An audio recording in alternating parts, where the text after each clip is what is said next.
അതുപോലെ നമ്മുടെ രത്നം ചേട്ടനെ കുത്തിയ ആനയെ പിടിച്ചു കെട്ടാൻ പോയ അതിനെ കുറിച്ചൊന്ന്. അത് ഇവിടുന്ന് ചെന്നപ്പോഴേ കേട്ടപ്പോഴേ ഇവിടെ വന്ന് അവന്റെ മൂത്തവനെ വിളിച്ചു പറഞ്ഞു.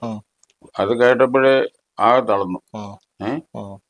പോവാണ്ടിരിക്കാനും മേല, എന്നേക്കും ഒരു വേദനയില്ലേ. പിന്നല്ലേ എന്തെങ്കിലും സഹായിക്കാൻ പറ്റിയാ ചെയ്യാം. അങ്ങനെ പോയി അവിടെ ചെന്ന് നമ്മള് പണിയൊക്കെ നിർത്തിയതിനു ശേഷം. അതെ, അത് എന്നാളല്ലേ.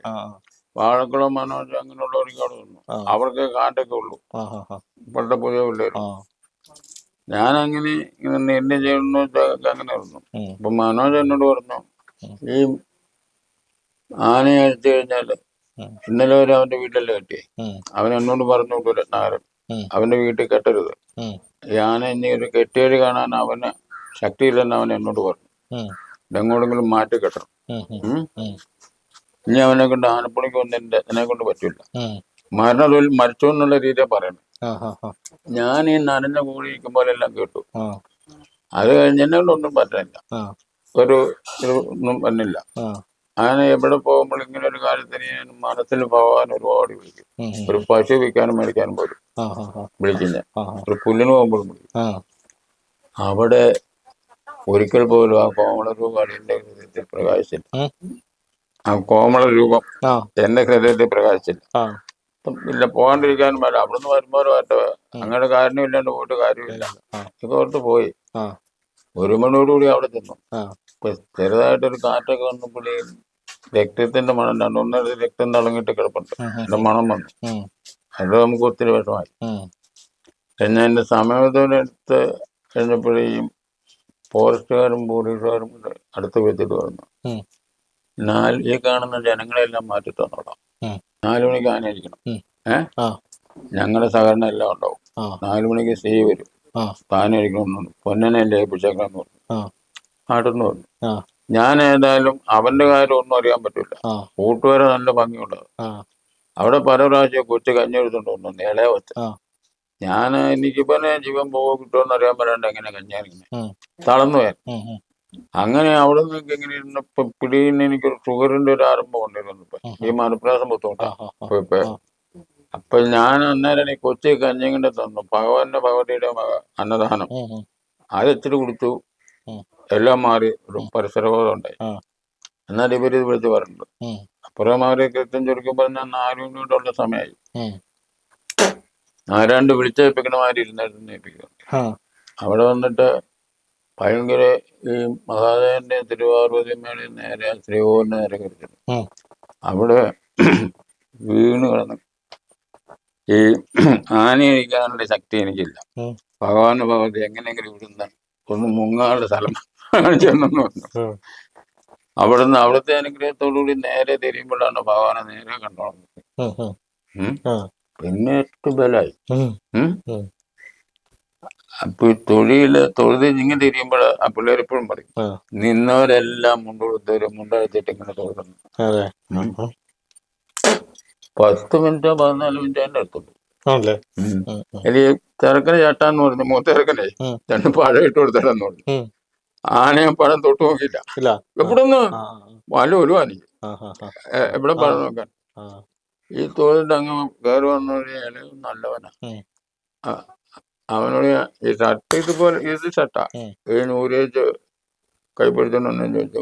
കോലയുടെ ഇപ്പൊന്ന് ഇതെല്ലാം അവിടെ വെച്ചിട്ടുണ്ടായിരുന്നു. കോല് കഴിച്ചു കയറി ചെന്ന് കണ്ണും അടുത്തേക്ക് ഇപ്പോഴും നോക്കി, ഇങ്ങോട്ട് കണ്ടോ അങ്ങോട്ട് നോക്കിയില്ല. 2 കൊടുത്തു എനിക്ക്. പിന്നെ ഞാൻ ഓടിക്കാണ്ട് ഭഗവാന്റെ കാരണമായിരുന്നു. അവിടെ ഒരുപാട് ആനയിരിക്കാൻ വന്നിട്ടുണ്ട്. എനിക്ക് കിട്ടൂല ഇവിടെ. അപ്പൊ അവരുകൊണ്ട് പോകും. അപ്പൊ അതിന്റെ എന്തോ ഭഗവാൻ അത്ര നേരം എന്നെ കളിപ്പിച്ചായിരുന്നു. അതാ നിന്നവർക്ക് മുഴുവനും ഭയങ്കര അതിശയമായിരുന്നു. തെറിയില്ല, തമ്മിട്ടില്ലല്ലോ, ഒന്നുമില്ല. അപ്പൊ മനോജിന് കയറ് കിട്ടി അങ്ങനെ ഇങ്ങനെ. അപ്പൊ ഇതിനുള്ളിൽ ആരും കയറാണ്ട്. അപ്പൊ മനോജ് ഇതിന്റെ ഉള്ളിൽ നിയന്ത്രണം ഒക്കെ പറയും അവരോട്. മനോജിന്റെ കൂടുതൽ 10-30 ആനക്കാരുണ്ട്. ഞാൻ ആനക്കിട്ട് മുട്ടിയെ കൊടുത്തിട്ട് 3 പ്രാവശ്യം കോല അങ്ങോട്ട് വിട്ടു. ഇവന്റെ ചങ്ങിട്ട് കൊണ്ടാ വീണോടും ചത്തോളും. പക്ഷെ കേസുമില്ലല്ലോ. ഇവനായാലും വിദഗ്ധനാണ്. 3ാമത്തേന് ഇവൻ കയറ് കെട്ടിയിട്ട് മുറിച്ചപ്പുറം കിടന്നു. കൊടുക്കാൻ പറ്റില്ല. ആ ആന കൂളായിട്ട് വണ്ടിയെ കയറി എല്ലാം ഭഗവാന്റെ കാര്യം ആ ഇവിടെ കെട്ടണം. ആ ആ അത് തീർച്ചയായിട്ടും നമ്മളൊരു പിടിയുന്ന ശക്തി വരാൻ പിന്നെ ആ തൊഴുതത് എനിക്ക് മാത്രം തോന്നുന്നു അത് ഭഗവാൻ എനിക്ക് വേണ്ടി തന്നെ അടിയന് വേണ്ടി തന്നെ ഒരു മാണിക്യക്കല്ലായിരുന്നു. അതെ ഭഗവാൻ മേത്ത് കയറിയോന്ന് തന്നെ സംശയമുണ്ട്. ഒരു പേടിയില്ല. അതെ നേരം എടുത്തപ്പോ കിട്ടിയില്ല. നേരെയാണ് പറഞ്ഞേ. അപ്പൊ കാരണം എനിക്ക് ഒരു ആന വേണമെങ്കിൽ ഞാൻ മാസങ്ങൾക്ക് മുമ്പ് ഭഗവാനെ പ്രാർത്ഥിച്ചു തുടങ്ങിയാൽ മതി. കാരണം ഞാൻ അതിന് ഇടയ്ക്കൊന്ന് പ്രാർത്ഥിച്ചു, ഈ ആന എനിക്ക് തന്നാല് ഞാൻ കൊണ്ടുകൊടുക്കൂല അവന്റെ ജീവൻ നഷ്ടപ്പെട്ട. എനിക്കൊരു ആനപ്പണി ഞാൻ അവിടെ എത്തിക്കാൻ വന്ന, എനിക്കൊരു ആനപ്പണി വേണമെന്ന് ഞാൻ ഭഗവാനോട് നേരത്തെ മുതലേ പ്രാർത്ഥിച്ചത്. ഇപ്പോഴും പൊന്നച്ചേട്ടനെ വേണം അല്ലെ ആശാനെ വേണം എന്ന് പറഞ്ഞ വരാൻ ആൾക്കാരുണ്ട്. ഇപ്പൊ അവിടെ നിന്ന് ഞാൻ പിന്നെ ഒന്നോട് ചിന്തിച്ചു, കാരണം ഇവിടെ ആന കഴിക്കാൻ ഒരുപാട് ജനമുണ്ടല്ലോ, ആനക്കാർ തന്നെ. അവർ എന്നാ അപ്പൊ ഒരു പേരോടെ അവിടെ നിന്ന് തരികയില്ല. ഞാനിത് തുടങ്ങണ കാലം പോലെ ഇറങ്ങണതിന് മുമ്പ് പേരും തന്നെ പറഞ്ഞ അതില് വിശേഷിച്ചൊന്നും പറയാനില്ല. അവൻ രക്ഷപ്പെട്ടപ്പോ ഒത്തിരി സന്തോഷമായി. അതല്ലേ നമുക്ക് എന്തിനേക്കാളും വലുത്. ഈ ആനയുടെ ഉടമസ്ഥനും എല്ലാവരും അവിടെ ചെയ്ത് പിന്നെ ഭേദമായി ഇവിടെ അവന്റെ വീട്ടിലാണേക്കും. ഞാനിതില് പോയിട്ട് മുറുകാങ്കട വേണുവിന്റെ അവിടെ അല്ല രാജന്റെ അവിടെ ഇറങ്ങും. ഇത് നടന്ന വന്നിട്ട് വെള്ളം എടുക്കേണ്ട എന്നോട്. അങ്ങനെ ഇറങ്ങിപ്പോ ഇവരെല്ലാവരും ഉണ്ട്. അവരെല്ലാവരും അവിടെ ഇന്ന് വാതിലിരുന്ന് അടുത്തേക്ക് വന്നു. ഒന്നല്ലേ പൊന്നിട്ടല്ലെന്ന് ചോദിച്ചോട്. ഞാൻ അങ്ങോട്ട് നോക്കിയില്ല. ഞാൻ അവിടെ വെച്ച് ഇവിടെ വെച്ചിട്ട് ഒന്നും പറഞ്ഞില്ല. എന്നെ പുള്ളി മിണ്ടൂല്ലെന്ന് ഞാൻ പോകുന്ന അവരോട്. അപ്പൊ പറഞ്ഞു പുള്ളി അങ്ങനെയെന്ന് പറഞ്ഞു. രത്നൻ എന്നോട് ചോദിച്ചു പാൽപാത്തിരുന്നോണ്ടാണോ നോക്കാണ്ട് പോയിരുന്നു, അവരൊക്കെ മിണ്ടൂന്ന് നോക്കുന്ന ചെയ്തെന്ന് പറഞ്ഞു. അതെങ്ങനെയാണ് എനിക്ക് പാൽപാത്ത്? ഞാൻ ഈ പോത്ത് വെട്ടിയ കാലത്ത് അന്ന് എല്ലുംകുഴി ഉണ്ട്, എല്ലുംകുഴിയിലിരുന്നത് ഈ പറമ്പിന്റെ അപ്പുറത്തെ കുഴി എന്നാണ് അവർക്ക് കൊടുത്തത് സ്ഥലം. ഇവര് നോക്കൂല. ഇതിലെ പോണെന്ന് KMS എക്സ്പ്രസും ബസ് വരെ എന്നെ അറിയുന്ന. ഞാൻ അവിടെ മാഞ്ചോട്ടിലെ മാവേല ആന കെട്ടിക്കൊണ്ടിരിക്കുന്നത്. ഞാൻ എലി വന്നോണ്ട് തന്നെ ഈ കുഴിയിലേക്ക് കൊണ്ടുവിടും. പിന്നെ എനിക്ക് എന്തിനാണ് ഈ പാല് വിറ്റേച്ചെന്നെ കാണിക്കണേ? ഞാനിപ്പോ ഇപ്പൊ വിനോദ് അവിടെ ഇരുന്നു ഷാപ്പിരുന്നു, അല്ലെ നിങ്ങൾ രണ്ടുമൂന്ന് പേര് ഇരുന്ന് മദ്യപിക്കുക. ഞാൻ അവിടെ ഓടി വന്ന ഇച്ചിരി കുറെ വലിയ ആനക്കാരും പറഞ്ഞ ഇത്തിരി അരവണ്ണം മേടിച്ച മൂഞ്ചന് എല്ലാ കാര്യമുണ്ടോ? അതിനൊന്നും ഞാൻ പോവില്ല. എനിക്ക് എന്നാ പണി, എന്നെ പറ്റുന്ന പണി എടുക്കണേന് എനിക്കും ഒരു ബുദ്ധിമുട്ടുണ്ട്. പിന്നെ 4 മണിക്കും കഴിക്കും ഇച്ചിരി പാലുള്ളെങ്കിലും വലിയ കഷ്ടമാണ്. കാരണം ഞാനൊക്കെ ഇപ്പൊ ഒരു 7 മണി വരെ കിടന്ന് ഉറങ്ങേണ്ടവനാ. ഇത്ര തട്ടും കുട്ടും കിട്ടില്ല കാണിച്ചില്ലേ, ഒരുപാട് കിട്ടിയിട്ടുണ്ട്. അതാ പറഞ്ഞ് എന്നെ പോലെ ഒരു താഴേക്കിടയുള്ള ഒരാൾക്ക് 2 പ്രാവശ്യം മരിക്കാനുള്ളത് എനിക്ക് കിട്ടിയിട്ടുണ്ട്. അവള് നേരെ അവിടെ കൊണ്ട് കോളേജിൽ കിടക്കുമ്പോ അവളോട് നോക്കി. എനിക്ക് അവിടുത്തെ മെയിൻ ഡോക്ടർ ഈ കുട്ടികമ്മന്റെ പെണ്ണുങ്ങളെ അപ്പച്ചാനെ വിളിക്കണേ. 2 പേർക്ക് ബ്രാൻഡി എന്നും വൈകുന്നേരം ഉണ്ടായിരുന്നു. ചോദിച്ചു നോക്ക്, 2 പേർക്ക് ബ്രാൻഡി എനിക്ക് വൈകുന്നേരം ഉണ്ടായിരുന്നു.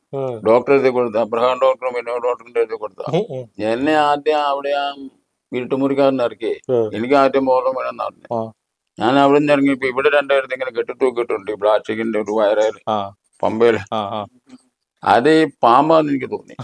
അപ്പൊ ഞാൻ 2 വലിച്ചു കൂടി. ഒന്നിന്റെ ഇപ്പോഴും ഉണ്ട് പാട്. ഇത് കീറി ഇത് പൊട്ടി ചോര വന്നു, ഇരുമ്പിട്ടൊക്കെ വന്നു. ഇവിടുത്തെ വലിച്ചു കൂടിയിട്ട് തടുപ്പ് വന്നില്ല. ഡോക്ടറും ഈ സെക്യൂരിറ്റി ഒക്കെ വന്നാൽ എന്നെ വല്ലതും ചെയ്യാൻ പറ്റും, ഞാൻ ഇത്ര അവസരമല്ലേ.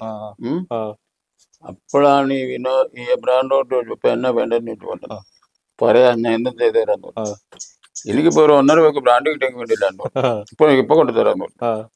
ഞാൻ അത്ര കിടന്ന് പോന്ന വരെ പോരാൻ നേരത്തെ ഇവളോട് പറഞ്ഞു, ഞാൻ ഇത്ര കാലപ്പഴക്കൂടെ ഒരു നേഴ്സായി ഇവിടെ, ഇങ്ങനെ ഒരു സുഖമാനെ ഞാൻ കണ്ടിട്ടില്ലെന്ന് പറഞ്ഞു. ഇവിടെ ചോദിച്ചു ഞാനൊക്കെ കുട്ടികൾ ശരീരം നന്നാൻ വെള്ളം കൊടുക്കുമെന്ന് ഡോക്ടർമാരോട് ചോദിച്ചു. എന്നെ ഓപ്പറേഷൻ ചെയ്തവരോട് എന്തിനാ കൊടുക്കാന്ന് വെച്ചു. ഇപ്പൊ തന്നെ നല്ല വില, ഒരു ആവശ്യമില്ലെന്ന് പറഞ്ഞു. അങ്ങനെ കിടന്നു.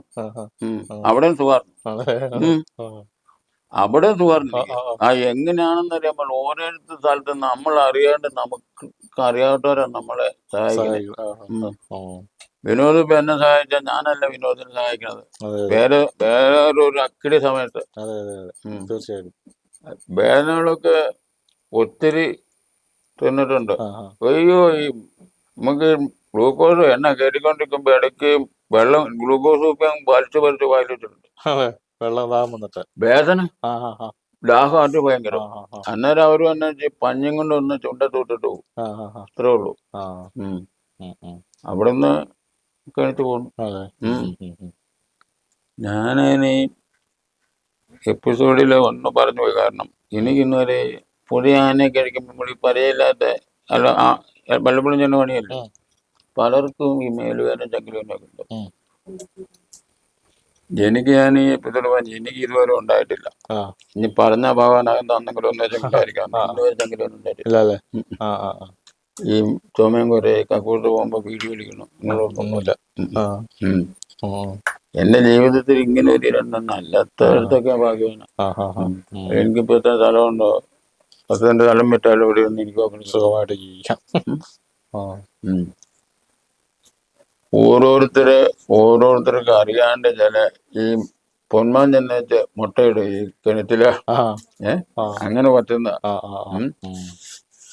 എനിക്ക് എന്റെ പിള്ളേ അത്യാഗ്രഹങ്ങളോ അങ്ങനെയുള്ള ഒന്നുമില്ല. ഞാൻ ഇവളോടും പറയാറ്, നമ്മൾ ഈ അരോപണിച്ചേട്ട് അല്ലാതെ അങ്ങനെ പോകണേ എനിക്ക് ഇഷ്ടമല്ല. നമുക്കുള്ളപ്പോ ഇട്ടാ മതി, ഇല്ലെങ്കിൽ വേണ്ടെന്നേ. അതെ.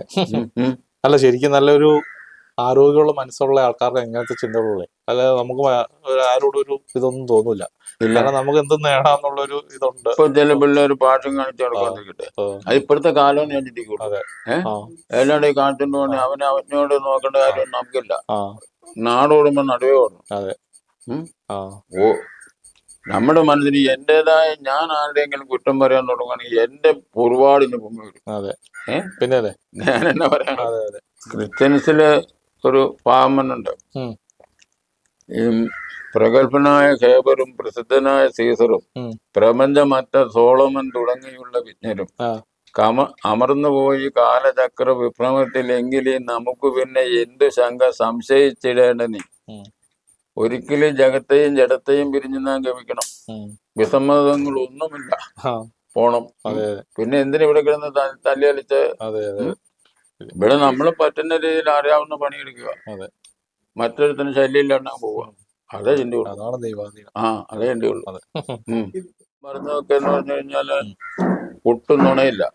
പിന്നെ രണ്ടാമത്തെ കാര്യം, ഇത് ഒരുപാട് ജനം അറിയുന്നതാണ് അങ്ങ് പോരൻ രാജ്യം വരെ. ഇതില് നുണയും മറ്റൊക്കെ ഇറക്കി വിട്ടിട്ട് പിന്നെ എനിക്ക് ഈ ആനപ്പണിയുടെ കാര്യം തന്നെ എന്ന് പറയുമ്പോൾ നമ്മള് ഒരു മിണ്ടാമൃഗത്തിന് വാറാക്കി വരച്ചിട്ടേക്കണം. പിന്നെ കുറെ ആള് വന്നിരിക്കണു, കുത്തൊന്നു കഴിക്കണു. ഇതിന് ഇപ്പൊ ഞാനൊരു ഇതോടെ പറയാം, നമ്മളൊരു ആന എനിക്ക് ഇത്തിരി അല്ലാന്നിരിക്കട്ടെ, അതിനൊരു 3 ദിവസം ഒരാൾ മതി, അല്ലെ 2 പേരും ആയിക്കോട്ടെ. ആദ്യ ദിവസം അതിന്റെ ഒന്ന് മാറ്റാറായി കഴിഞ്ഞാൽ പിന്നെ അതിനൊരു 3-4 ദിവസം കൊണ്ട് അടിച്ചാൽ മതി. ഇതിന് സമയത്ത് വെള്ളവും കൊടുക്കാൻ അപ്പൊ കുറേശ്ശെ വന്നോളൂല്ലോ. വലിയ അപ്പൊ ഒരു ഇണക്കമായി, ഇടിച്ചഴിക്കണേലും ഇണക്കായി. അല്ലെങ്കിലും പറയുന്ന ഈ അഴിച്ചുവിട്ട് മെരുക്കുന്ന അപൂർവങ്ങളായ കുറച്ച് ആശാന്മാരുള്ളൂ. അത് അത്ര എണ്ണ കഴിഞ്ഞ ആനകൾ എന്ന് പറഞ്ഞാൽ ബാലൻ ചേട്ടൻ ഒരു ആന അടിക്കാനടുത്ത് അങ്ങേര് ആന അടിക്കാനുള്ള ഉടമസ്ഥൻ ഈ ആനയും ചികിത്സിക്കും, ഈ ആനക്കാരനെ ചികിത്സിക്കും. എന്നു വെച്ചാൽ 2 പേർക്കും പിടിച്ചു നിൽക്കാനുള്ള ആവശ്യമാണ്. അത്ര ആനകളാ. ഇപ്പൊ കേരളത്തിലെ ഏറ്റവും വലിയ ആളെ കൊണ്ട ആനയാണ് KKP മാധവൻ. അതിൽ പല നിസ്സാര ആൾക്കാർ കൊണ്ട് ഇങ്ങേർക്ക് മാത്രം ഒതുങ്ങിക്കൊള്ളുന്ന ആ പടം കാണിക്കണ്ട, അങ്ങേരുടെ മാത്രം എടുത്ത് ബാലഞ്ചേട്ടന്റെ മാത്രം.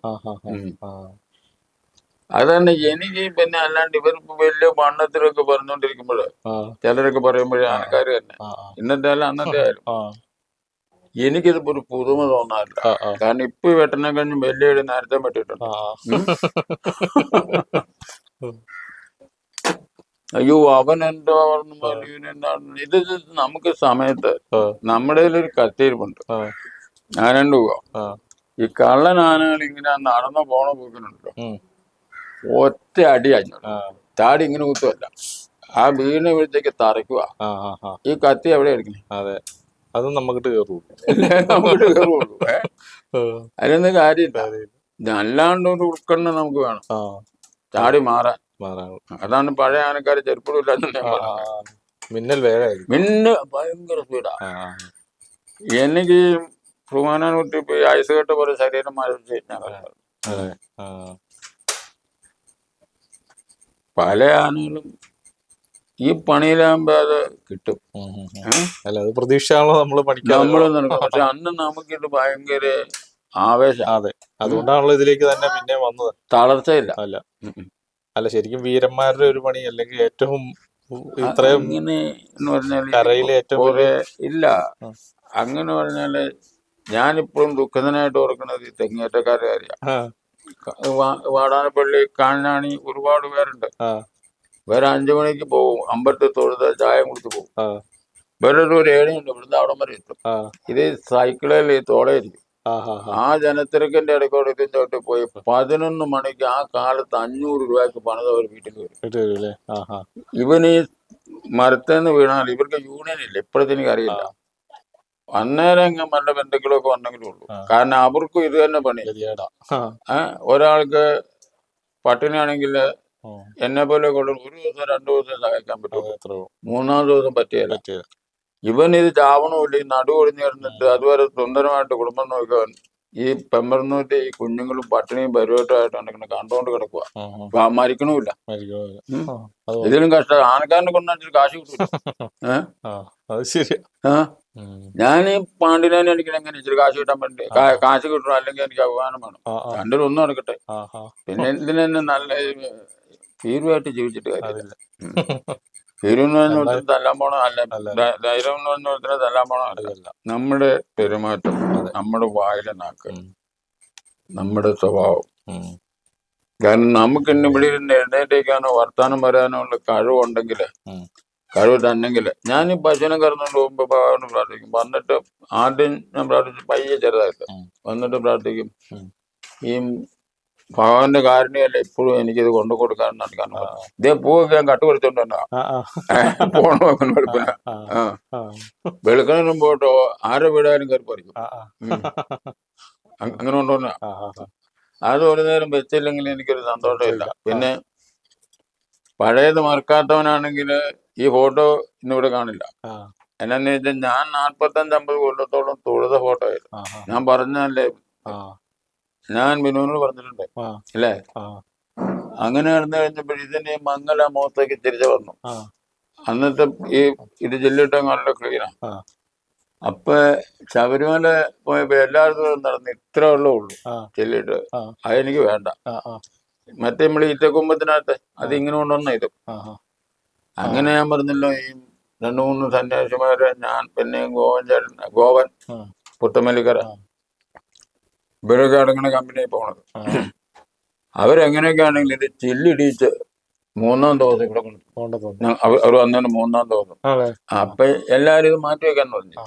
ഞാൻ ഇന്നലെ വരെ തൊഴുതല്ലേ, എനിക്ക് മനസ്സിലാവാൻ പറ്റാ, മനസ്സ് വരില്ല. അതാ അതിപ്പോഴും ഞാൻ